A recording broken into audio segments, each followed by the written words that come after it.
Welcome back. In the first part, we talked about foods that build strong bones and how to change your diet gradually without burning out. Now we're going to cover supplements, when you need them, how to use them safely, and what medications might be interfering with your bone health. This information could be the difference between strong bones at 80 and a fracture that changes your life. Before we dive into supplements, let me remind you why this matters so much. Osteoporosis is called the silent disease, and this is critical, absolutely critical to understand. You cannot feel your bones getting weaker. There's no pain, no stiffness, no warning signs until something breaks. Your first symptom of osteoporosis might be a fracture.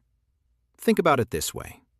If you had a disease that made your muscles weaker, you'd feel it every day. But bone loss happens invisibly, silently, without any sensation at all. You might have bones that are 30% weaker than they were 10 years ago and feel absolutely nothing different.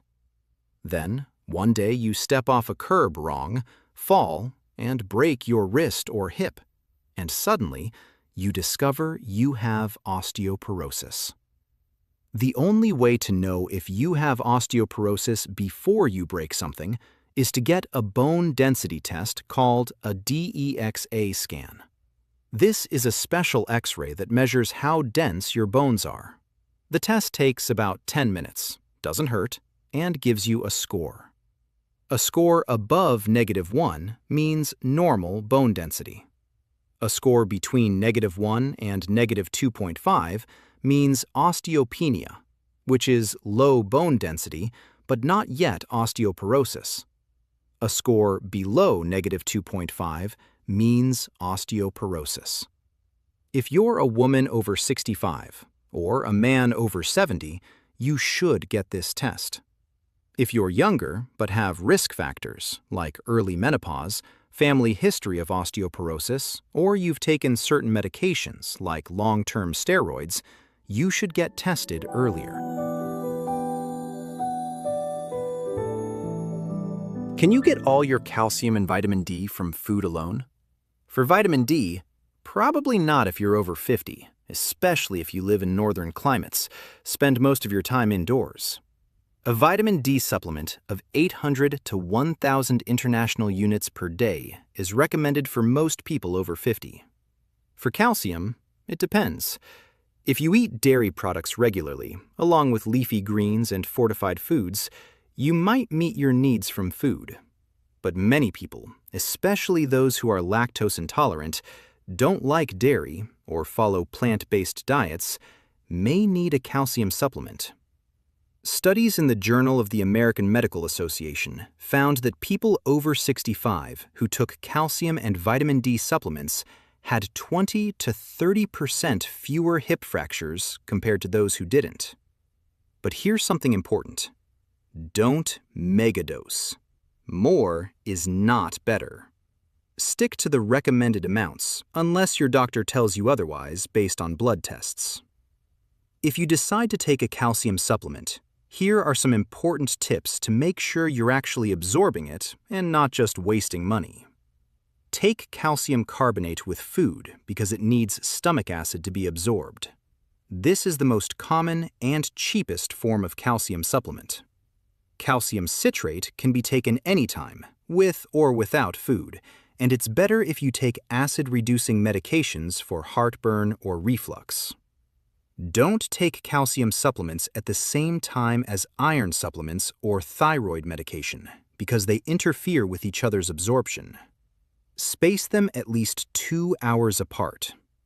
Add supplements one by one and give yourself time to adapt. Start with vitamin D first because it's the most important and has the fewest side effects. Take it for 1 week and make sure you tolerate it well.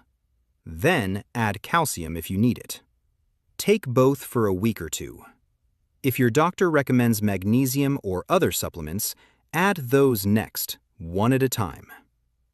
Calcium supplements can cause constipation in some people, especially calcium carbonate. If this happens, try calcium citrate instead. Drink more water, eat more fiber, or split your calcium dose into smaller amounts throughout the day. Sometimes minor adjustments like these can solve the problem without having to stop the supplement. This gradual approach prevents you from feeling overwhelmed by too many pills and helps you identify which supplement might be causing issues if you have any side effects. Before starting any supplement regimen, especially if you're taking other medications or have health conditions like kidney disease or heart problems, talk to your doctor. This is not optional. This is critical. Your doctor can check your current vitamin D and calcium levels through blood tests and recommend the right dosage for your specific situation. This is particularly important because some health conditions affect how your body processes calcium and vitamin D. For example, if you have kidney disease, you might not be able to take standard doses of vitamin D because your kidneys can't convert it to its active form properly. If you have a history of kidney stones, your doctor needs to monitor your calcium intake carefully. If you take certain medications, you might need different forms or doses of supplements. Many common medications can interfere with how your body absorbs or uses nutrients for bone health. If you take any medications, don't stop them without talking to your doctor. The benefits of the medication might outweigh the bone risk, but you should have a conversation about bone protection strategies, like ensuring adequate calcium and vitamin D, doing weight-bearing exercise, having regular bone density testing, and possibly taking bone-building medications if your bone density is already low. Some risk factors you cannot change. If you're a woman, you have higher risk than men. If you're of Asian or Caucasian descent, you have higher risk than African or Hispanic descent. If your mother or grandmother had osteoporosis or broke a hip, you have higher genetic risk. If you're naturally small and thin with a small frame, you have less bone mass to begin with. But many risk factors you can change through what you eat and drink, and this is where you have power. If you smoke, you're accelerating bone loss. If you drink more than 2 alcoholic drinks per day regularly, you're interfering with calcium absorption. If you're not getting enough calcium and vitamin D, your construction crew doesn't have the raw materials to build new bone. Research followed 10,000 people over age 50 for 10 years. They found that people who modified their changeable risk factors, including getting adequate calcium and vitamin D, reduced their fracture risk by 40 to 60%, even if they couldn't change their genetic risk factors.